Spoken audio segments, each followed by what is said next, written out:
এঙনি চেনেলত সম্প্ৰচাৰিত হৈ থকা জনপ্ৰিয় ধাৰাবাহিক ৰাসলীলা গৌৰী চৰিত্ৰত অভিনয় কৰা অভিনেত্ৰীগৰাকীৰ আচল নাম কি, তেওঁৰ প্ৰকৃত ঘৰ ক'ত, কাৰ লগত প্ৰেমৰ সম্পৰ্কত আছে আৰু কোন কোন আছে তেওঁৰ ফেমিলিত, লগতে তেওঁৰ শিক্ষাগত অৰ্হতা কিমান, সকলো জানিব পাৰিব আজিৰ এই ভিডিঅ'টোৰ জৰিয়তে। নমস্কাৰ বন্ধু বান্ধৱীসকল, সকলোকে স্বাগতম জনাইছোঁ মোৰ আছামিজ চেলিব্ৰিটি নিউজ চেনেলটিলৈ। বন্ধু বান্ধৱীসকল, যদিহে মোৰ চেনেলটোত পোনপ্ৰথমবাৰৰ বাবে ভিডিঅ' চাই আছে, প্লিজ চেনেলটো ছাবস্ক্ৰাইব কৰি কাষতে থকা বেল আইকনটো প্ৰেছ কৰি দিবলৈ একেবাৰে নাপাহৰিব আৰু যিমান পাৰে সিমান ভিডিঅ'টো শ্বেয়াৰ কৰিব। তেতিয়াহ'লে বন্ধু বান্ধৱীসকল, বেছি পলম নকৰি পৰৱৰ্তী ভিডিঅ'টোৰ ফালে আগবাঢ়োঁ।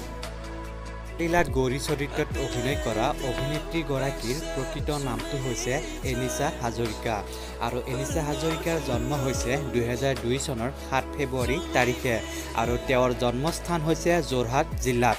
এইবাৰ জানো আহক এনিশা হাজৰিকাৰ পৰিয়ালত কোন কোন আছে।